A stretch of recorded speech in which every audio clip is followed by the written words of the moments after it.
Bonjour et bienvenue. Nous sommes le 13 décembre 2025. Un document vraiment poignant a été remis à la famille du bâtonnier Yondu Black-Mandeng lors de ses obsèques. C'est un texte signé par Maurice Kamto. Oui, bonjour. Et c'est un texte qui est bien plus qu'un simple hommage, en fait. Ah oui, c'est une évidence dès la première lecture. C'est un document d'une densité assez rare. Chaque mot semble peser, choisi pour son poids, politique, philosophique et même intime. C'est exactement ça. On pourrait croire que c'est un simple adieu à un ami, mais en réalité, il y a plusieurs niveaux de lecture. C'est un peu comme peler un oignon, j'ai l'impression. On a d'abord l'amitié, bien sûr, puis on découvre une sorte de manifeste, le portrait de l'homme de loi idéal, et enfin un appel presque désespéré à la nation. Un appel très solennel, en tout cas. On va essayer de déplier tout ça ensemble. Alors, commençons par ce qui saute aux yeux, vraiment. Cette relation entre les deux hommes, elle n'avait rien d'évident. En effet, et comme Tho le dit lui-même dès le début, il met les pieds dans le plat. Oui, il écrit et la phrase est très très révélatrice. Qui eût pu croire il y a moins d'une décennie que je me tiendrais là? Ça donne le ton immédiatement. Tout à fait. On sent qu'il y a une histoire derrière l'histoire, une relation qui ne s'est pas faite naturellement. Voilà, il précise bien le point de départ. Ils se sont d'abord connus et observés à distance. Et dans le contexte politique camerounais, cette observation à distance, ce n'est pas anodin, quoi. Non, ce n'est pas une amitié de jeunesse. Pas du tout. C'est une convergence tardive. On peut imaginer une certaine méfiance ou en tout cas une grande prudence au départ. Et il nous donne des points d'ancrage et parle d'une première visite en 2013, puis d'une autre en 2018. Mais ce qui me frappe, au-delà des dates, c'est la description de l'accueil. Ah oui, le moment avec Yongdo Black et son épouse Marie-France. Exactement. Il le décrit comme chaleureux, détendu, blagueur, et il ajoute du genre qu'on réserve à un vieil ami de la famille. Il y a un contraste énorme entre la distance publique et cette intimité-là. On passe de l'observation à une adoption presque familiale. Et c'est là que le texte bascule. On quitte le champ purement politique pour entrer dans une dimension plus humaine. Et c'est ce qui rend ce lien si puissant. Kamto cherche d'ailleurs à le nommer, ce lien. Et le terme qu'il choisit est fort, il parle de complicité intellectuelle, voire idéologique. Oui. Alors, quand j'ai lu complicité idéologique, je me suis arrêtée. Le mot idéologique, ça peut sonner un peu rigide, dogmatique, non? C'est une excellente remarque, et je crois que Kamto anticipe cette interprétation. C'est pour ça qu'il définit tout de suite ce qu'il veut dire par là. C'est-à-dire? Il ne s'agit pas d'adhérer à un programme politique. Il s'agit, et je le cite, d'une vision partagée de la gestion de la cité et de l'avenir de notre pays. L'idéologie ici, c'est un horizon commun. C'est une éthique. D'accord, donc une complicité sur la vision, pas sur le parti pris. Sur le comment on construit une nation, pas sur le qui doit la diriger. Précisément. Et il apporte une nuance qui est, pour moi, la clé de tout. Il décrit ces relations comme physiquement distantes, mais intellectuellement intenses. J'adore cette formule. Elle est parfaite. C'est une amitié qui n'a pas besoin de s'afficher.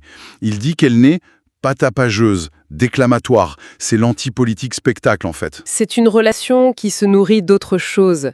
Et il utilise une image magnifique, il dit qu'elle se nourrit du nectar de l'esprit. C'est presque poétique. Cette métaphore du nectar, elle est fondamentale. Elle suggère une pureté, une essence. Leur lien est distillé, il est le produit d'une réflexion, loin des compromissions du quotidien. Et il renforce cette idée avec une autre métaphore, tout aussi forte. Pour lui, Yondu Black était l'étincelle de lumière annonçant le beau temps au fond d'un ciel bâché. Un ciel bâché, l'image est sombre. Oui, elle dépeint un climat politique lourd, opaque, presque sans espoir. Et dans ce ciel, Yondu Black, ce n'est pas le soleil, ce n'est pas l'orage, c'est juste une étincelle. C'est à la fois modeste et immense. Exactement. L'étincelle, elle ne chasse pas la nuit. Mais elle prouve que la lumière existe encore. Elle est la promesse d'une aube. On comprend alors que leur amitié était fondée sur cette espérance.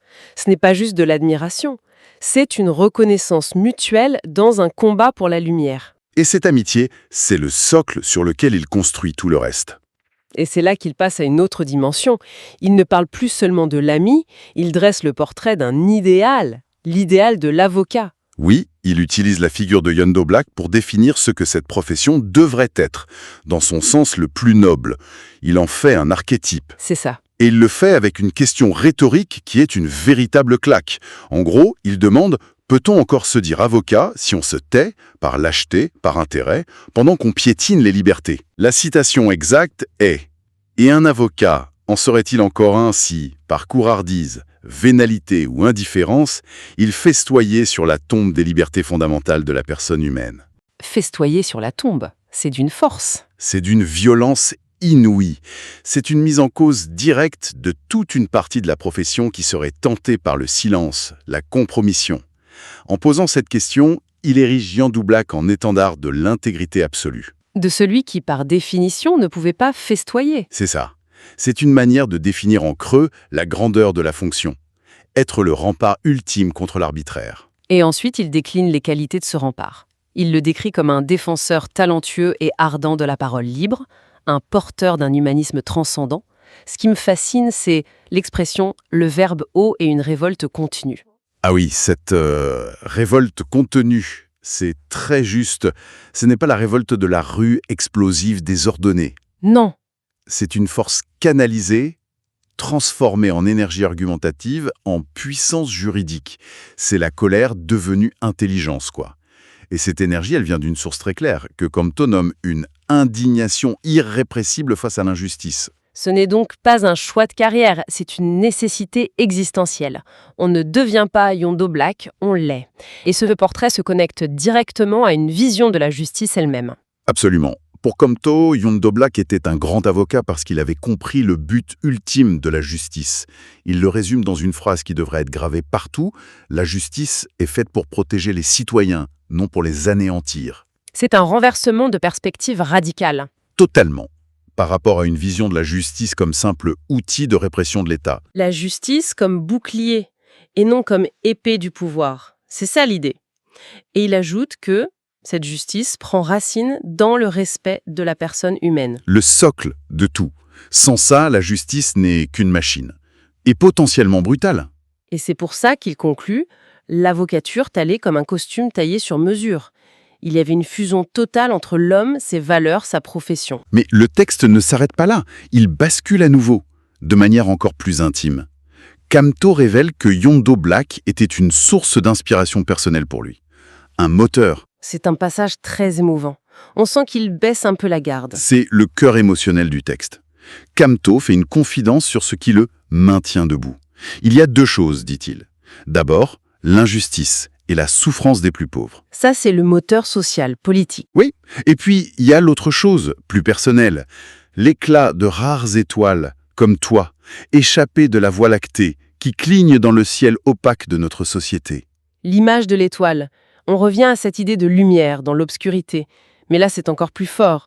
Une étoile, c'est un guide, un point de repère fixe quand tout est chaotique. C'est exactement ça. Elle ne vous parle pas, elle ne vous aide pas matériellement, Mais sa simple présence vous empêche de vous perdre. elle donne force à l'espérance. Jan Doublak devient une figure presque mythologique, un repère moral dans une nuit qui conspire à notre perte. Cette confession est vertigineuse. Oui, elle nous dit qu'au-delà des stratégies, des discours, la persévérance, parfois, ça tient juste à l'existence de quelques figures exemplaires. Le simple fait de savoir qu'un homme comme lui a existé, ça suffit à alimenter la flamme. C'est une vision incroyablement forte. Mais ce qui est remarquable, c'est qu'il ne laisse pas cette étoile seule dans le ciel. Il la connecte directement au sort de la nation. Et voilà le grand pivot du texte. L'hommage intime, le portrait professionnel, tout ça c'était la piste de décollage pour le message politique principal. C'est ça, le moment charnière, c'est cette phrase. Il nous faudra des Jan Doublak Mandinguet pour bâtir ou reconstruire tous ces ponts qui manquent entre les Camerounais. Le nom propre devient un nom commun, un Jan Doublak. C'est un concept, un programme en soi, et c'est là qu'il introduit son idée maîtresse, la fraternité républicaine. Un concept qu'il prend bien soin de définir. Oui, et il est très prudent. Il commence par dire ce que ce n'est pas, et c'est crucial. Il dit « Je ne parle pas de cette fraternité qui naît du lien de sang ». Il écarte d'emblée toute lecture tribaliste, ethnique, clanique. Il démine le terrain avant de construire. Alors c'est quoi sa définition en gros? Il la définit comme cette forme de fraternité que nous produisons ensemble et faisons couler dans les veines de la citoyenneté. J'aime beaucoup ce vocabulaire. Produire, faire couler. Oui, ça montre que ce n'est pas quelque chose de spontané. Ce n'est pas un héritage. Non, c'est une construction volontaire, un projet conscient. C'est comme une maison qu'on doit bâtir ensemble, brique par brique. Donc ce n'est pas un acquis, c'est un projet de société, une fraternité qui unirait les gens non parce qu'ils viennent du même village, mais parce qu'ils regardent vers le même avenir. C'est l'idée d'un idéal commun qui enjambe tribus et ethnies. Et Yondo Blek, là-dedans, en est l'incarnation, la preuve vivante que ce n'est pas une utopie. C'est pour ça que le portrait qu'il adressait avant était si important. Exactement. Et c'est ce qui donne à la suite du propos un ton d'une gravité extrême. Ce n'est plus une proposition, c'est un avertissement. Il assène cette phrase terrible « Nous ne survivrons pas en tant que nation sans cette fraternité-là ». La survie. Le mot est lâché. Il ne parle plus de progrès, de développement. Il parle de la survie pure et simple du Cameroun en tant que nation. C'est un diagnostic très, très sombre. C'est un diagnostic existentiel. Et il le file avec une autre métaphore, celle de la nation mère qui ne survivra pas sans tous ses enfants. Le message est limpide. Toute forme d'exclusion, de division, c'est une pulsion de mort pour le pays. Il met en garde contre la destruction mutuelle par l'énergie mortifère de la haine. Le mot mortifère est clinique, il est glacial. Il décrit la haine comme une force active de néantisation. C'est donc un appel à l'unité, mais pas une unité naïve qui gommerait les identités. Non, au contraire. Il prend soin de préciser qu'il faut reconnaître indiscutablement que chaque Camerounais vient de quelque part, mais que c'est ensemble que nous devons avancer. Reconnaître les racines de chacun pour mieux construire le tronc commun. C'est un équilibre subtil. Et c'est le cœur de son message politique, en fait. L'hommage à Yondo Blak devient le véhicule d'une vision pour le Cameroun. Une vision où la fraternité n'est pas un sentimentalisme, mais la condition de la survie. Si on résume, ce texte est vraiment une architecture complexe. On part de l'intime, de l'amitié. On s'élève vers l'universel avec le portrait de l'avocat idéal. Et tout ça culmine dans un manifeste politique urgent pour la nation camerounaise. C'est ça. Et malgré la gravité du diagnostic, la conclusion n'est pas désespérée. Ils se raccrochent à leur conviction partagée que la renaissance du Cameroun n'est pas une espérance stérile. Donc, c'est un avertissement, mais c'est aussi un acte de foi. Un appel aux armes, au sens moral du terme. Exactement. C'est une feuille de route en quelque sorte. Un texte qui dit « Voilà d'où nous venons, voilà le danger, et voilà le chemin à suivre », incarné par des figures comme Yondo Blak. Et ça nous laisse, je crois, avec une dernière pensée, une question qui va au-delà du texte lui-même. Oui, Camto présente Yondo Blak comme un bâtisseur de ponts. L'hommage est magnifique, il est nécessaire pour la mémoire bien sûr. Mais la mémoire ne suffit pas à construire l'avenir. C'est là toute la question. Au-delà des hommages, aussi poignants soient-ils, comment une société peut-elle cultiver activement et reconnaître les bâtisseurs de ponts d'aujourd'hui? C'est une bonne question. Comment identifier et soutenir ceux qui, au quotidien, souvent dans l'ombre, incarnent cette fraternité républicaine? Parce que si on attend qu'ils soient morts pour célébrer leur héritage, on risque de toujours avoir un train de retard sur les forces de la haine. La vraie question que ce texte nous lègue, c'est peut-être qui sont les Yondo Blak de maintenant? Et que faisons-nous pour qu'ils puissent construire